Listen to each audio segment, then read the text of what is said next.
Hello, everyone, and welcome to the book club. Today, we are joined by author Haley Cuss. Hello, Haley. Thank you for joining us. Thanks for having me. So, Haley, I'd like to start by asking about your two recent books. So, you've published two books and a novella so far, Yes, and you've done that correct. in the last 18 months, which has all been, a bit strange, a bit up and down for everyone. So, was that always a plan to publish in sort of like 2020, or did that happen because of circumstance? It actually happened because of the world ending. I wrote Those Who Wait years ago. Like, at this point, it's been like 4 years. And it was always like, maybe I'll publish it, but I was also terrified to publish it. So it was in like a limbo for a long time where it was like a very slow editing process because I was like, who knows? I'll just take my time. When I'm comfortable, maybe I'll see what's going on. And then it was March of 2020, and I like was extremely anxious, as I'm sure so many people were. And I was like, I mean, who knows what could happen? And I was like, what if something happens and like I've never published my book? And that just really like I made a deadline for myself that was kind of crazy when I think about it in retrospect. That I was like, you know what? Basically, all the editing is done. You're going to publish this in 2 weeks. So then I was like, all right. So knowing nothing about publishing and no one in publishing, I didn't have like a book cover. I had nothing. I had none of this. I knew nothing. And I was like, you're going to do this in 2 weeks. Yeah. So I did it, and I was like, well, you could fall on your face, but you did it. Was self-publishing always the route you wanted to go down?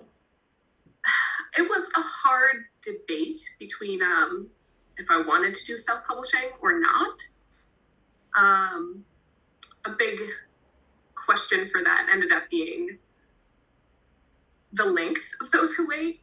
And I was just like, I know a lot of traditional romances and publishers don't publish more than like 120, 130,000 like is the longest book. And I was just like, I had already edited out. I know it doesn't seem like it, but Those Who Wait was edited a lot, like over 60 to 70,000 words are not in it from the original. And I just felt like personally taking more out would compromise the story that I wanted to tell. So in the end, I was like, I want to tell the story I want to tell, and I don't want anyone to tell me what to do or have the final say of what to include. So that was what really did it. Definitively, the book doesn't seem that long when you're reading the story because the flow is good. Actually, I would have taken some more pages to it. It's a very political book. How much are you interested in real life U.S. Politics? I am generally very interested in politics. I mean, I have my own philosophy, which is interested in as much as I can take. And then I get to a point where I'm like, especially in the last like 4 years, was like, okay, you've had enough for today. That's it. You don't know more. And I guess Those Who Wait was probably definitely influenced a lot in my own need for like Charlotte, who is like such an amazing person and actually has like really strong, good ideals in politics. And I was in the middle of writing Those Who Wait in 2016 during the election. And I probably channeled subconsciously a lot of like what I need to see into that book. In Those Who Wait, there's a big conflict scene towards the end. And conflict always gets a bad press because people say, oh, it doesn't actually serve a purpose in the story. So were you conscious of that when writing the conflict scene? Okay, so I do know that there's a big debate about like the controversy towards the end of the book. And I solidly fall into the camp of like, I love a good fight at the end of a romance. My issue is that I also do not like it when I feel like it feels forced or contrived. And so my goal whenever I'm writing anything is like, is there a real conflict here? Like, and when you least expect it, there's not a big fight because they don't have one to have. But in Those Who Wait, I like really try to put in the work to be like, is this a fight that they would have? And I'm like, I think they would. there was never any question to me that there was going to have to be a moment where Sutton and Charlotte come to a head of like, this can't continue anymore. And I mean, I kind of spoke incorrectly, I feel, for myself when calling it a fight, because it is more of a conflict of when they're in the cafe and having, I guess, their breakup. I don't necessarily think of it as a fight. It is just like the way the chips are going to fall and like the emotion between them and like what we want lining up doesn't actually line up in the end. But I felt that that was always their natural conclusion. Like we were always coming towards that for them. Do you plan to write other books in the same universe? Yes. I was actually just talking about this with my friend. Technically, every book I write is going to be in the same world. Every contemporary book, I guess I should say. In that, like Elizabeth Thompson has always been a precedent in all of my books. But specifically referencing like Charlotte and Sutton, Emma and Regan will have a story coming sometime in this series. Yeah, so one day that will happen. But I'm going to just say that I have like, honestly, like 8 books planned out. I do not know when it will happen. But rest assured, they do have an outline resting on my laptop. Why did you choose to write a slow burn romance? I guess writing for me is everything I want to read about is what I want to write about. Like, if I'm not interested in reading my own books, then what's the point of writing them?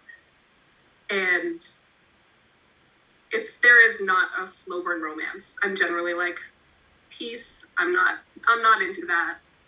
I want to see everything between the characters. And I mean, I know that I can definitely overwrite for sure in terms of like my character's thoughts or their feelings. But at the end of the day, I want to know like how you're falling for that other person. I want to know like every thought that you have that makes you interested in them. And then I want to know what is it that they do or what do you go through together that starts this fall together. And I want to know like every single thing happening on your descent into falling in love with one another. So it's just not even like, it's not even a choice for me. I want like, that's what I need. I don't, even when I'm writing any book, I sit here thinking, and I will obsessively ask a few of my friends that I make listen to my stories and read them chapter by chapter. And I'll be like, does this feel too fast? And they'll be like, no, it's been a week. They had one conversation. It's not fast. You can keep going. And I'm like, okay. I mean, I could go slower, but yeah, I want to know like every single step on their journey into falling in love. And I want everyone else to like feel it too. You love to write slow burn and contemporary. Is it possible that someday you will write something like a freeze burn or go in fantasy? I will likely always do a slow burn. I won't say never, but I do love a nice slow burn romance. I'm working on a book now that is contemporary, but my plan for after this book is it's set in a medieval-esque world that I created so that I can control all the politics because that's what I want to do. I commissioned a map for it, like it's legit. So yes, I have that coming up on the docket. Was there anything in particular that inspired the story of Those Who Wait? Yes, it was originally a fan fiction. So that was its original form for Game of Thrones, which was actually super fun to write in its original form anyway, because kind of like what I just said I created this whole medieval world for the book following my current book, in that I was like, I could set it in a normal historical fashion, but I was like, no, I want to have control over everything. And like, if something doesn't make sense, guess what? I'll make it make sense because I control this place. And that was kind of my feelings when I wrote Those Who Wait as a fan fiction, because it was a Game of Thrones fan fiction, but it was a modern AU. So I got to take everything, like the components I wanted from like the seedlings of the characters and like it was set in Westeros, but Westeros was a modernized Westeros, and I got to create my own political system. It was not like a U.S. politic. It wasn't any sort of politic system that I know of in the world. It was just me being like, this is how I want to write it, and this makes sense. So I got to play with a lot of things while keeping all my original like seeds that I liked to inspire the story the same. Did it help to write fan fiction and get some feedback before you published your book? Oh yeah. I've been writing fan fiction for a long time. I think I published my first fan fiction when I was like 13, which was obviously terrible. And I returned to writing fan fiction when I was like 21.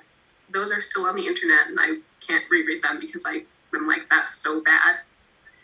But that definitely helped me get to a place where I'm much more comfortable in reading my own writing and being like, yeah, okay, sort of what you're doing. I think writing fan fiction in general, if you do it consistently, can be like, I think I've read some authors be like, oh, my debut novel is not my favorite because like you're still cutting my teeth. And I do think that a lot of the times if you've written a lot of fan fiction, it's like, when I look on Those Who Wait, I'm like, I don't feel like I was cutting my teeth on anything because I feel like I did that with my earlier things that I'm like, those are never going to see the light of day. Was being published always a dream of yours, or was it something more recent? It was definitely a dream of mine that I didn't think was ever going to be a reality. It was like something sort of in the back of my mind that was like, I can't do that. No one's ever going to want to publish me. And I never even thought about self-publishing, honestly, until like I got into reading Lesfic, which was like not that, like 2 years ago, maybe. And that was when I was like, oh, self-publishing is like a real thing. Like people are really doing that. Okay. But before that, I like I said, I always like wrote fan fiction. I always had original stories that I would write and be like, I'd get like 30, 40,000 words in and be like, this is stupid because I'm never going to publish it. It's never going to go anywhere.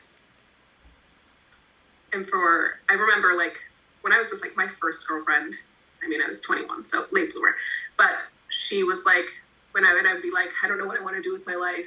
And she was like, why don't you try writing? And I was like, yeah, right. No one's ever going to want to publish something I write. So let's be real here. But it was definitely like a fantasy dream and not become something in reality until a couple years ago, tops. Do you enjoy reading the reviews for your book? Do you read reviews? I know I shouldn't, but yeah, I read every review, like every single one. Does it help you in any way with your creative process? Does it help? No, but it also doesn't hurt. It might help as in, honestly, like I thrive on feedback. Like when I have a few people who read my current like works in progress, and I'm like, just constantly like, what do you think? What are your comments on this part? And like knowing what people are enjoying, and like, or I'll even ask like, the critical questions of like, is this character, how is this coming off? Like, what does this feel like? So knowing those things, excuse me, knowing those things and getting that feedback is very, very important to me. And it's kind of a moot point, I guess, when a book's done and people are reviewing it. But like when I read the reviews for Those Who Wait and I get like a really great review, like I have a little spring in my step that I'm like, I did that. I managed to do that. Like someone really loved something I wrote. And there are obviously some bad reviews, but at the end of the day, I'm like, when I first read them, the first few months when I got them, I was like, would get me a little down. But now I'm like, it is what it is. Not everyone's going to love what I write. And I'm going to keep reading these reviews because the good ones make me feel so much better than the bad ones make me feel bad. When your beta readers are reading your book, do they read it chapter by chapter and give you feedback? And does that influence how the direction of the book? So they do read chapter by chapter. Generally, I usually will write 3 or 4 chapters and then I'll be like, okay, here's 30,000 words. Like, tell me what we're feeling in the beginning. I usually have, if not the whole outline, like done, I have a general outline of like where I'm gonna go, and certain things change along the way in my outline in every story I write.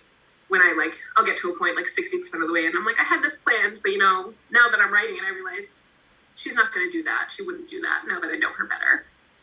But it can influence things. For my current book is probably my biggest one, where I have a character who is the brother of a main character, and his development with Taylor, his sister, is a pretty important part of the plot. So every time, like, I'll ask my beta readers whenever I'm reading, like, how did he come off in this chapter, and how they respond has shaped it. Like, I recently went back through the entire thing. It's like 80,000 words at this point, but I went back and did the entire thing of like adding in a few scenes, because I was like, if he's not coming off well received now, he's not going to when it's published. So I need to go back and edit some things in there. But in terms of like, so certain things, yes, I really rely on that, like that feedback of, okay, I know how this comes off in my head, but I don't know how it's coming off in your head. But then I'll admit, there are a lot of things that I'm like, this has to be in there. Like, this scene between the protagonists is like, I need it in there. I love it. And I'll be like, do you like it? And I mean, generally it's like, yeah, I really liked that scene. So I'm like, great. But I'm always fearful of the day that someone's like, I don't know, I didn't really like it. Because I'm like, I'm probably going to keep it anyway. And I'm like, thanks for your feedback. I appreciate it. But I really like this scene. So, is there something you really enjoy in the process of publishing, or that you really dread? Yes, there is a lot of things that I dread when it comes to publishing. Could you share a couple? As I've said to a few people in the past, I just want to write, and then I wish everything else could just like fall into place and be done. Like someone asked recently, how do I advertise? I'm like, I don't advertise. I don't know, like I don't find joy in advertising. I don't know how to advertise. So I generally just like send out a tweet. I'm like, oh, I'm writing a book. Hopefully it's going to happen, and hope that it's that lands somewhere. And like I make my own book covers. But those stress me out, but I'm always like, I need it to be exactly what I want in my head, which is generally usually pretty simple. But then I'm like, I can't pay someone to do this for me, because I'm also like super anxious. And if I didn't have it just the way I wanted it, I would feel way too anxious to be like, actually, it's not perfect. Can you change it? I would never want to do that. So making the cover stresses me out. Writing a blurb, I don't like writing blurbs. I don't feel like I'm that good at them, because I'm also like in Those Who Wait blurb has nothing about being in friends with benefits relationship. Nothing. And I know that. Like, I know that that's technically maybe something that could be there, but I'm like, no, that's a spoiler. People will get to it when they get to it. I just really like the writing process itself. I mean, it's very upsetting at points for me as well, where I want to tear out my own hair. But that process and like writing my characters is like great. I love that. It's my favorite thing about publishing, like writing these things and like knowing like, ooh, people are going to read this. Maybe they're going to like that. But generally the entire process of like, okay, now I need a blurb, and now I need a book cover, and now I need to try to promote this thing. That's not my cup of tea. Will we ever see a sequel to When You Least Expect It, especially like the Happily Ever After for Caroline and Hannah? Do you have any plans to write a little novella or something for them? I potentially do, yes. I was not going to publish it into like an actual novella form the way Forever in a Day was. Forever in a Day kind of really happened because I had 1,001 kind of epilogue scenes, and I was like, I could just put these all together. Why not? And see if people want them. And I already kind of had them done because it took me so long to write Those Who Wait. And I was like constantly pausing and writing other things. So it took probably like 2 years to write the book that I had. They lived with me in my mind for so long that I had so many other scenes for them that I was like, I can do that. I have so many things written for them.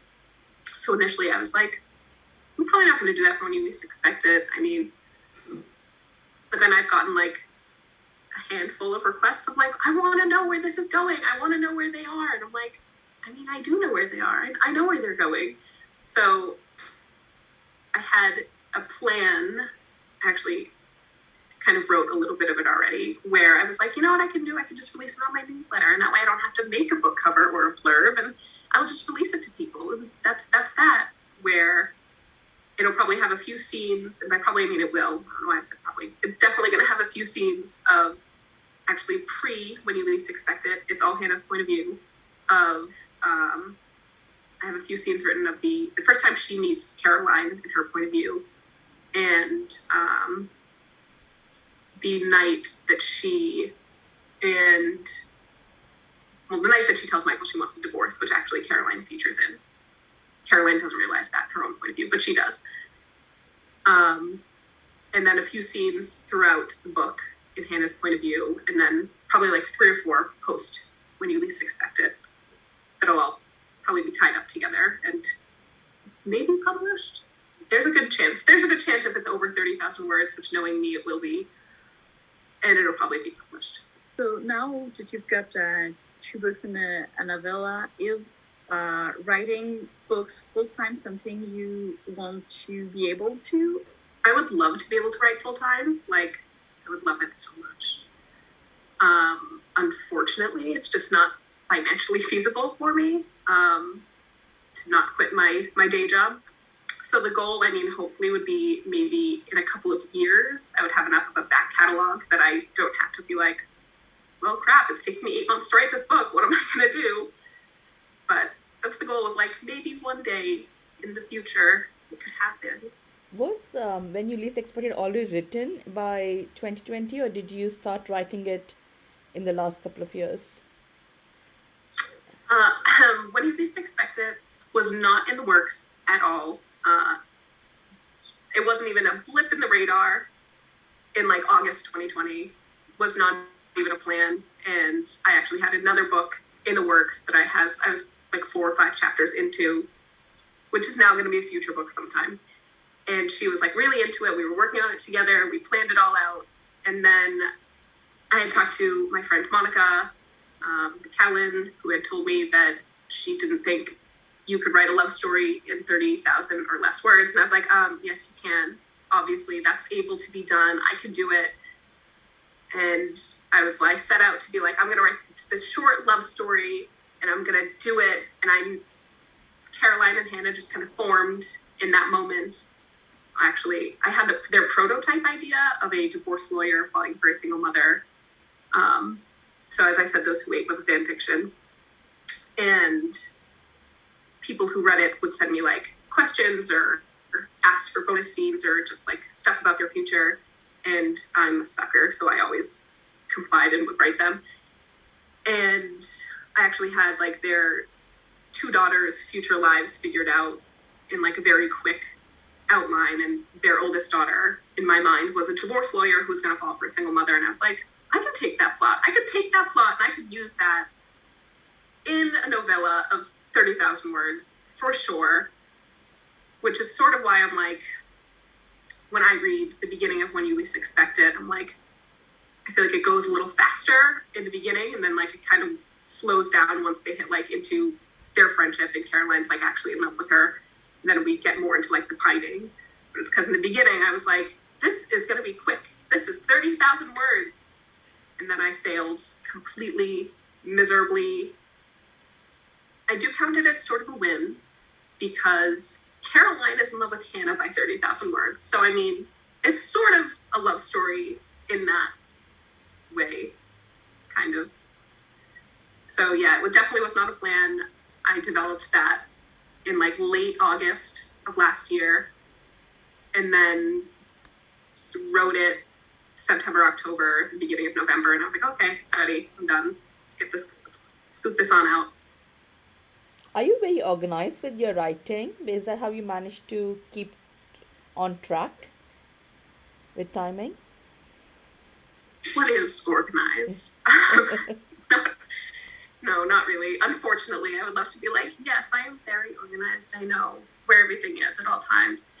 It's just unfortunately not the truth. I'm organized as in like I have 10,000 ideas up here and I have them all written on my laptop and they have their own little files and their own little things, dialogue scenes. I have all that sorted out. So in that way, I'm organized, but not really. I'll make deadlines for myself and then my thing about writing is that sometimes I can write 10,000 words in like a night. Like if I'm really, really, I'm into this, like I can feel this scene, I know what's happening, I can do I can do a whole chapter in like 5 hours. And then there are times where I'm writing where I'm like, you told yourself you're going to finish this chapter tonight. And then sitting down, I'm like, but I'm not feeling it. And then I feel like it's bad because I'm rushing it or forcing it. And so my organized plan of like, chapter 10 is going to be done today ends up being like 500 words were done, and you're the boss of you, and you know that the boss of you is a pushover, so you can just not write tonight and try it tomorrow. Do you have a specific process for writing? Like, do you need to be in a certain space with music, no music, your favorite pen and paper, or computer, or is just as, okay, I've got inspiration, or I've got a goal to do that tonight, so wherever are the circumstances, I'm gonna write? There are certain things that need to happen, and they've kind of changed over the years, interestingly enough. Like a handful of years ago, I used to always have music playing or like a TV show playing in the background or a movie, whatever, and that helped me. Just like I would put it in the background of my mind and then just write.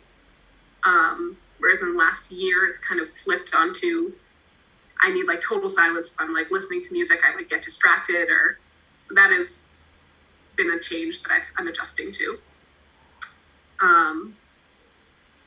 But other than like I can't really have other people in the room. I can't be listening to things. Other than that, I could generally get a lot of writing done wherever I am. I get it done at work and at home. Sometimes it can change. Usually like my kitchen table or like my bed are my two places that I do the most work at. And sometimes I'll be like sitting at my kitchen table and like, it's just not working. Then if I switch my location, I'm like, okay, no, I can work here. I can do this here. It all, I guess, is just a gamble. My best thing for ideas is actually driving around really late at night on all the back roads that I live near. And I just try to think that like dialogue hits me best when I'm doing that. The worst part is I can't write it because I'm driving. So my best friend will get like a voice memo from me where I'm like, just driving around. I did this to her last night and I sent her like a 10-minute message of dialogue where I'm like, for my current work in progress, it was like my love confession. I'm like, it just hit me, but it's like really good. I need to save it here. So, you know, you just need to let me spew this out to you. I know you're watching Grey's Anatomy. Just like, shh, don't mind me. Do you use any writing tools like Scrivener to help you organize all your different scenes?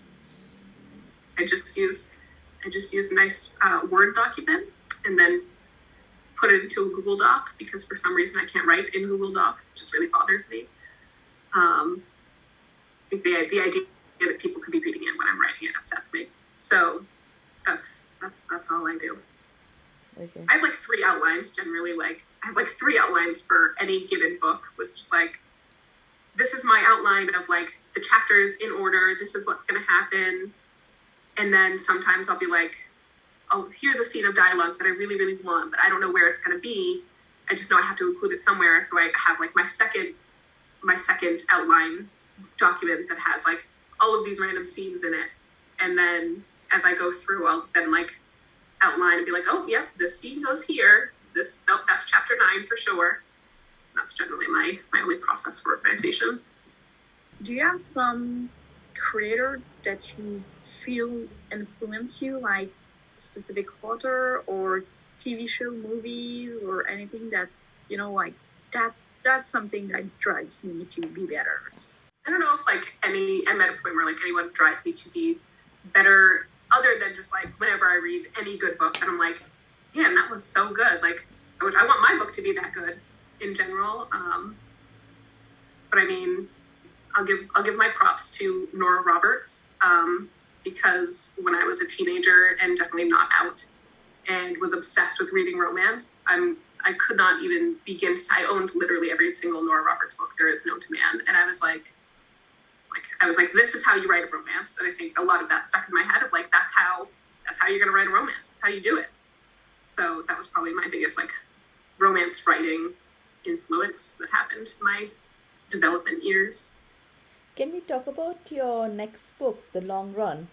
Can you tell us a little bit about it and when we can expect to see it or read it? Yes. So in the long run, my upcoming book, I think I'm maybe a little over halfway through, maybe halfway through. Who knows with me? But I'm about 80,000 words into it.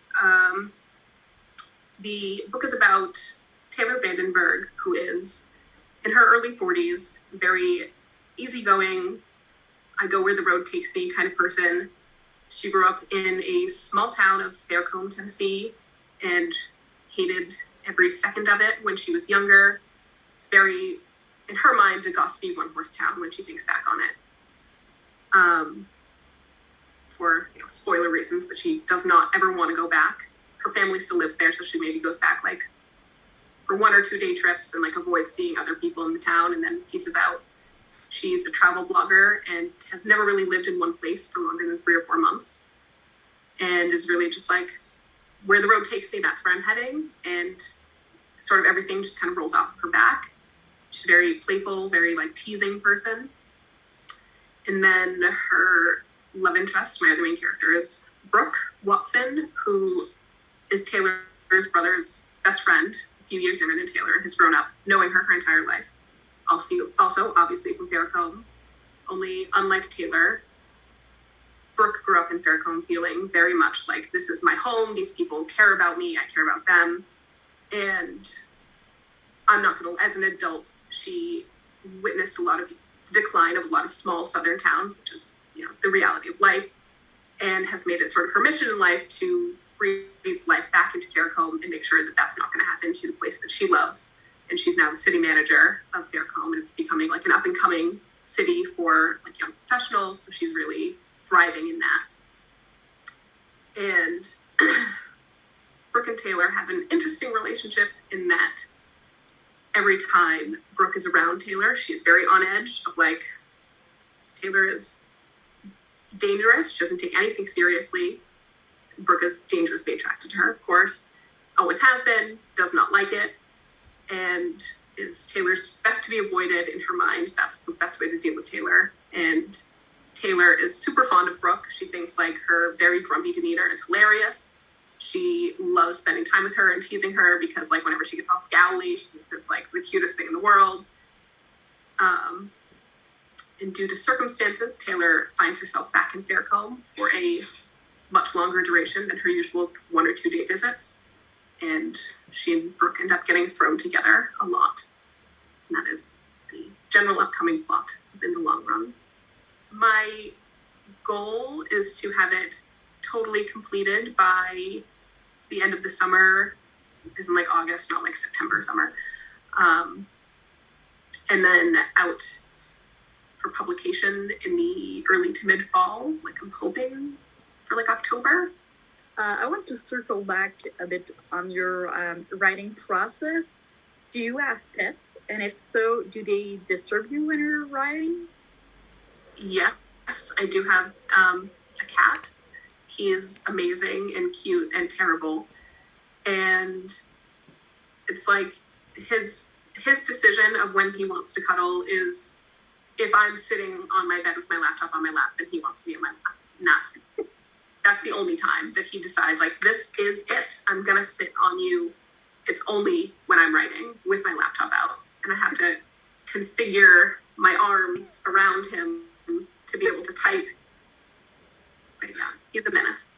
But I love him. So Laurie Prince has narrated both your audiobooks. How did you go about choosing an audiobook narrator? Was that a daunting process? Was that relatively straightforward? It was a very straightforward process for me in that I'm not really an audiobook listener. My mind is easily distracted. So I really knew nothing about audiobooks. I had no plans of turning my books into audiobooks because as stated, I know nothing about the publishing world really. So I was like, I don't know how to go about that. I'm not going to try to touch that with a 10-foot pole. And then Tantor sent me a message on Goodreads. It was like when Those Who Wait started gaining traction. And they were like, we're interested in the rights for this. And I was like, okay. I mean, really, I don't know anything about this. So that sounds good to me. I wasn't going to make an audiobook anyway. And one of the only stipulations I made was that I want to have final approval over the narrator. And Lori Prince was their first. They sent her out of like, how about Lori Prince? And I did some research, and I was like, oh, I think people really like this woman. I'm down for that. Yeah, let's do that. And when they contacted me about when you least expect it, they once again were like, Lori Prince is ready to do it. And I was like, great. That sounds great. Wonderful. Are you glad you made them into audiobooks now? Yes, I'm honestly like, I didn't know audiobooks were such a big thing. Like, I had no idea that it was such a huge, everyone loved audiobooks. I did not know that. And in my mind, everyone has like focus issues like me. So I was like, oh, wow, no, people were really looking forward to this. So it makes me really excited now, especially when some people are like, some people have been like, maybe access the book. Like, I already loved it and I read it, and then I read it like in a totally different way when I listened to it. And I'm like, awesome. That's pretty freaking cool. Have you listened to her narration or parts of her narration? Yes. I listened to not the entirety of Those Who Wait because it's 21 hours. But I have my favorite scenes of Those Who Wait, of course, and I would skip around and listen to those on there. And I was just like, damn, this is like brought to life. It was kind of exciting. I did listen to the entirety of When You Least Expect It because it was only like 7 hours. I was like, I can do that. I was like very impressed. And were you just distracted when you listened to your book in audio? Yeah, I was. Not in those, because I was doing like my little scenes of like 10 or 20 minutes at a time, and I'm like, I can do that. But when I did When You Least Expect It, there were whole sections of like, I'd sit there and be thinking, and my mind would wander, and I'd be like, I missed the last 5 minutes, and then I'd have to go back and re-listen to the 5 minutes. That happened a lot, to be honest. And I know what's happening, and I was still like, oh, no, I missed it. I have to go back. Have you given any of your characters quirks that are either from you or maybe from a favorite movie character or a TV series or something of that sort? I don't think in anything I've written so far, but I do have extensive outlines for like the next 5 years of books. And there are a few in there that I've used. I have a fake romance that I have upcoming, probably in like a year or two, where she is going to quote Notting Hill and be like, so you're just a girl standing in front of me, another girl, asking me to pretend to love you. And I actually have a sort of embarrassing story. Have you ever seen the movie Disobedience? Not yet, but it's on my watch list. Okay. Well, have you heard of the controversial moment during the sex scene of Disobedience? Yeah, I read something about it. So Rachel Weisz and Rachel McAdams, one of them spits into the other's mouth during a sex scene. And, that's really not the sexiest thing to watch, for sure. But I was watching it, and I was discussing it, of all places, at work with my 2 coworkers who I consider my friends. And we had all watched the movie. And one of them was like, that was terrible. That was like one of the worst things I've ever seen in my life. Like, I've never done that during sex, and I would never do that during sex. And I was like, I mean, is it for me? No. But like, I don't know, if I was having sex with Rachel Weisz and she was like, I want to spit in your mouth, I'd be like, it's Rachel Weisz. What am I going to do? Say no?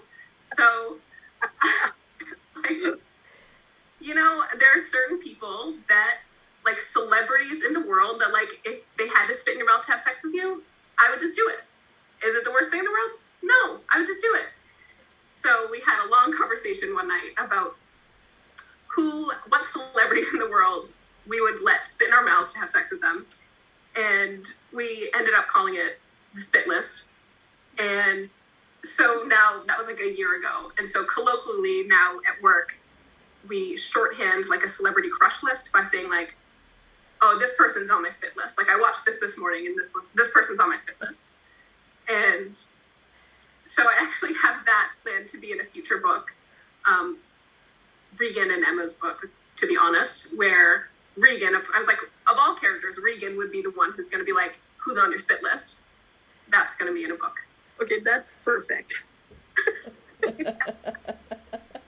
So outside of writing, do you have any other hobbies? I'm a huge baker. I love baking. I have the idea for a cookbook that will never happen. My cookbook is delicious but ugly because everything I make is like really, really good. Not to toot my own horn, but it's hideous. Like I can never make something that looks good. Beyond one time, I made a souffle. It's the only time I've ever made a souffle, and it was like I was like, this could be in a magazine. But getting to that point was so stressful. I was laying on the kitchen floor at one point because I was like, it's not going to turn out good. But I love baking, cooking in general. I go on a lot of hikes, usually every week with my best friend. Summertime is great because I live near the beach. I love to swim. General outdoor activity in the summer, like my hikes, my swimming. I go paddleboarding several times a year once again, with my best friend. I'm also not that great at that, but I like to do it. Could you share with us something that your fan would not expecting you liking? I don't know, maybe it'll surprise my readers that I don't believe in happily ever after in real life. I don't think that's generally real. I don't think I'm like all my book characters are soulmates, like they belong to each other, they belong with each other. And I believe that wholeheartedly in fiction, but in real life, I'm like, no, that's not real. What advice would you give someone who's new to writing? My biggest advice, I guess, is to write what you want to read. Like every time I've ever tried to write something that just doesn't feel like me or something that I'm interested in is kind of when I feel like I'm pulling teeth. So number one thing for me is just write whatever you think you'd want to read, because I think if you're interested in writing it and you're really focused on it and you enjoy it, I think that's the biggest thing, to get other people to enjoy it themselves. And do you get time to read outside of writing? And if so, what kind of books do you tend to read?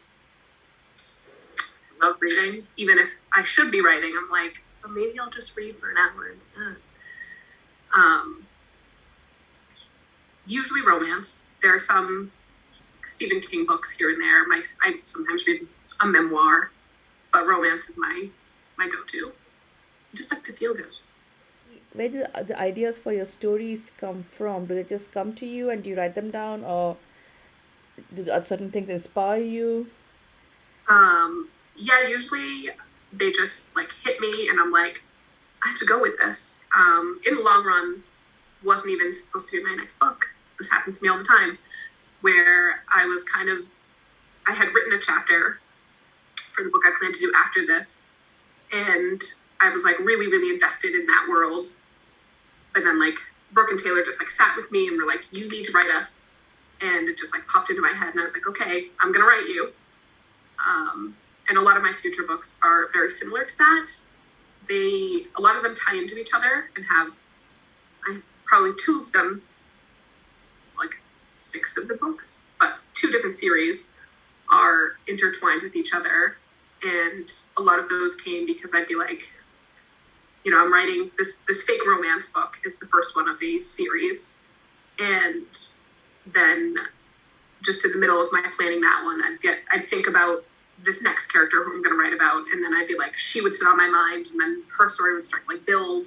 And I'd be like, okay, I have to go to her outline and I have to start writing that. But yeah, a lot of times it just hits me. Sometimes it's 4 a.m. and I'm like, I need to write that. And then sometimes I wake up and I'm like, I'll reread an outline that I wrote 6 months ago. And I'm like, when did you think of that? I don't remember thinking about that, but I guess I did at some point. So how do you decide what to write next if you've got so many ideas bubbling in your head? I don't decide it very well, to be honest with you. Like I said, I had the celebrity fake romance planned to be written last fall, and then because of just getting the idea of when you least expected, I was like, I'm gonna write that instead. And then I just ran with that, and I was like, truth be told, which is the title of that book, that's on the back burner. I love those characters. It's gonna happen one day. And then The Hidden Jewel of Holloway is actually the title of my book after In the Long Run. And that's simmered on my mind for 3 years.